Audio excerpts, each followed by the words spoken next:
Ladies and gentlemen, welcome back. Open mic presented by Sportscaster here on WJR. I'm Cooper Schoenberg.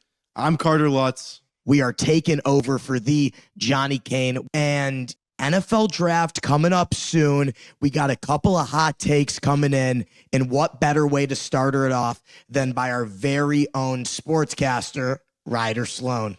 So I just want to start off and talk about the third pick in the draft. New York Giants, I think they're going to select Abdul Carter, and this is why. We saw the Steelers last season. They had an amazing defense, but not really an offense with many stars, no firepower. But they ended up with an above 500 record and making the playoffs. I think if the Giants select Abdul Carter, they'll be a little like the Steelers last season, with an amazing defense and just adding Abdul Carter to that. I think they really have a chance to be above 500 next season. Above 500. Okay, so that's a hot take as well. And on the Abdul Carter side of things, I know Cooper and I were mock draft enthusiasts. That's a popular one, and it's for the right reason. They need an edge rusher. If they get him, they pair him with Thibodeau and a couple other guys. So for the Giants, that definitely makes sense. I think you're on the right track there. And Abdul Carter, people think he's the best player in this draft class, but with how, positions are needed, especially the quarterback position, he's probably going to end up falling to 2 or 3. So I like the pick, Ryder. But on the Giants side of things, you mentioned the similarities between New York and Pittsburgh. And Pittsburgh, who had a good season last year, went to the playoffs. But without an offense, that's where they struggled last year. How can you really thrive in the NFL and see a jump from the 3rd overall pick all the way up to around 500? Well, we've seen it happen in the past with multiple teams. And you know what they say, defense wins championships. But I believe if you're scoring just around 14 to 17 points a game, but your defense is holding up, I think you can win games. I got to say, you're going to build up your defense and you're going to get a guy like Abdul Carter. And I think what's going to be key for the Giants specifically in really getting over that 500 jump or bump is going to be the later round draft picks and really starting to build your offense. But reverting to that 3rd overall pick, when you wear number 11 at Penn State, that means that you're the top dog and you're the top dog on defense. That's exactly what Abdul Carter was at Penn State. And that's exactly what I believe as well he will be in the NFL. Me personally, my hot take is that he will be the best, not one of the best player in this draft class. So I got to say, I like the take out of you and the take from the Giants at number 3 overall. Now, on this edition of Open Mic, we also got a chance to hear from a sportscaster star, a guy who's doing a lot of special things, and we're going to hear what he has to say. Gabe? One of my predictions for the NFL draft, Travis Hunter. I've heard so much about him being able to potentially play both sides of the ball. I don't see it happening. I see him playing just one, being drafted as a corner. He may take some reps at receiver, maybe 7 or 8 snaps a game, but I don't see him playing both sides of the ball. Travis Hunter, we drafted as a cornerback. May play some snaps at receiver, drafted as a corner. That's my take. Well, Gabe, this is an interesting spot we're in because it's not too much of a hot take. It's not saying this guy's going to go here, we're going to trade here. No, it's a flat out statement about a guy and his impact on the league. And I have to say, I think I disagree with this one. I think we're going to see Travis Hunter at receiver a little bit more than what Gabe anticipates, especially because the way the NFL is changing, the way things are rolling towards. And Travis Hunter, who just is coming off a Heisman, he did a lot of special things at receiver. So I think we should have that expectation. I think the reason that he isn't going towards, maybe the 8th, 9th, 10th pick that we usually see from the top corners is because of that difference maker and because of the X factor he plays at receiver as well as cornerback. Now, he won Heisman, and he won the Heisman for a reason. Individually, as a cornerback, he wouldn't have won the Heisman off of that, and same thing for being a wide receiver. However, he did both, and that won him the most prestigious award in all of college football. Why is he being drafted so high? Just like Carter said, he will be playing both wide receiver and cornerback. That's what he was in college. That's what I foresee he will be in the National Football League. That's what gives him his X factor, to make athletic catches on the offensive side and leap up for a little interception on the defensive side. I think that you can see him playing both wide receiver and cornerback in the NFL. Nothing's going to change. Now, we also had the chance to hear from fellow sportscaster Taryn Fritching. Taryn, give us your hot take of the NFL draft. For the first round, my opinion, I believe that Cam Ward, quarterback from Miami, will go first overall. However, it definitely is a little bit of a race between him and Shedeur Sanders, another quarterback, and he is from Colorado. Definitely shaping up to be a little bit of a race between them, so we will end up seeing who goes first overall. I definitely think that Travis Hunter will be a top 5, if not a top 3 pick in this draft. He is too good of a player, both on the offensive side and the defensive side, to not be selected in those top 5 slots. As for Heisman runner-up Ashton Jeanty, I believe that he will absolutely go somewhere in the first round. It might be a little bit surprising, but he might end up going in the later picks of the first round. But I definitely hope that he goes to a team that is in dire need of a good running back.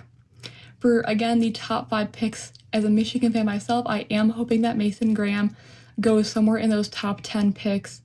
Obviously, I hope top 5. That would be amazing, considering Michigan and their draft class after last year in the 2024 NFL draft class. So for me, I am hoping that Mason Graham goes a little bit early on. And for the Detroit Lions, to wrap it all up, I do believe that with the loss of Kevin Zeitler, the Lions will hopefully go for another offensive guard per se, just to kind of strengthen up the offensive line that we know and we obviously all love. Well, Taryn, thank you for that. A lot of different predictions coming at us, a lot to unravel. And for the starters, Cooper, hold up the U for me. Miami's finest right here, University of Miami. Cam Ward will go number 1. So we'll just throw that out of the way because that's happening, and he's going to be absolutely outstanding for the Tennessee Titans. Number 2, Travis Hunter. We kind of went over that, the X Factor himself. He's going to do a lot of special things. Ashton Jeanty, Cooper, I'm excited to hear your opinion on him. She said maybe late first round. I think we could be looking at maybe a top 6, top 8 pick. You got the Raiders at 6, Dallas at 8. I think we're going to see him around there probably. That's going to be really fun and exceptional to watch. And then her last take with the Lions. We got to save the Lions talk with our guy Dan Miller coming up. But with Kevin Zeitler leaving, you and I were just saying, they picked the best player available. And with that one, I kind of like the pick there, going guard potentially.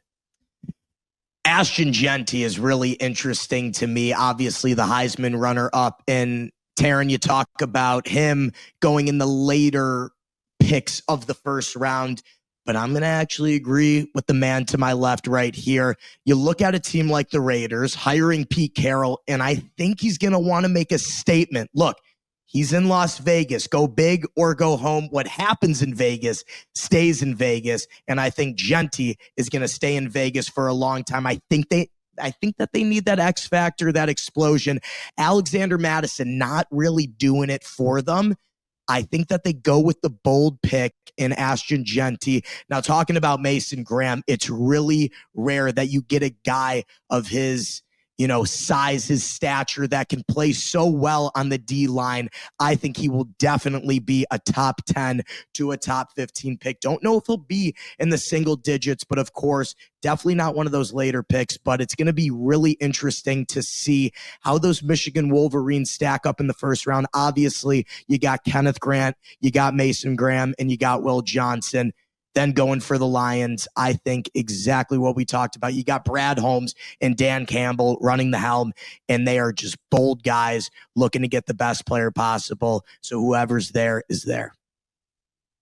And as I wear my Lions blue, we now welcome on a man who's been on the mic since Cooper and I have been listening, a man very special and close to our hearts, Mr. Dan Miller, the voice of the Detroit Lions. If you want me to take a guess at what the Lions are going to do, looking at their depth chart, in looking at what there could be a surplus of in this draft, and you got to kind of look at that because they're picking 28th. It's not like they're picking 3rd. So I think if you look at that, to me, it says defensive line, either interior or edge, or it says offensive line, probably somebody that plays on the interior because that's where their biggest need is. But a couple of things there. One, I don't think it's out of the question that they trade up because I think they feel like their depth chart is in a good enough position where they can give up some picks if they like a guy and move up. And number two, Brad Holmes said it. We should all listen. Don't be fooled by what you think this team needs. He's going to take the best football player available. And if it meets a need, that's fantastic. But otherwise, he's just going to stockpile guys and then sort it all out when they get there for training camp. So we will see what happens. If you want names, just look at the defensive lineman that should be available there, the offensive lineman that should be available there. But I would warn you, you might be wasting your time because Brad Holmes could throw something at us that we are just not expecting. Well, Dan, it seems like you're living in our heads because as we just said, reacting to Terrence's prediction, I think Brad Holmes just goes with whoever is available, the best available solution. Now, me personally, what I want and what I, predict is definitely some help on that D-line, just like what Dan said. But obviously, we saw an injury-ridden D-line last year with DJ Reader, Ali McNeil, and Aiden Hutchinson, not really finding any consistency, so to speak, but definitely something you want if you want to make a big-time playoff run and win a Super Bowl, something we didn't have last year that I think Brad Holmes and Dan Campbell really want to get this year. Carter? Listen to Dan, the wisest man of all, because he knows the most about the Lions more than anyone. He said, listen to Brad Holmes, and I think you got to listen to Brad Holmes. You never know what he's going to do, but as he even said, trading up potentially, giving up a couple picks, making a splash. He said it. We said it. Go for the best guy available. They might even trade a player in there. We heard some rumblings. Maybe the fastest man on the team. We're going to save that until after Thursday. We'll see what happens, but Dan, thank you. I like his prediction a lot, Coop. Well, Cooper, it's been an absolute pleasure filling in for the one and only Johnny Kane. It was an absolute pleasure hearing our fellow sportscasters giving us their hot take. But again, catch us every Wednesday at 8 p.m. on WJR Sportscasters Open Mic.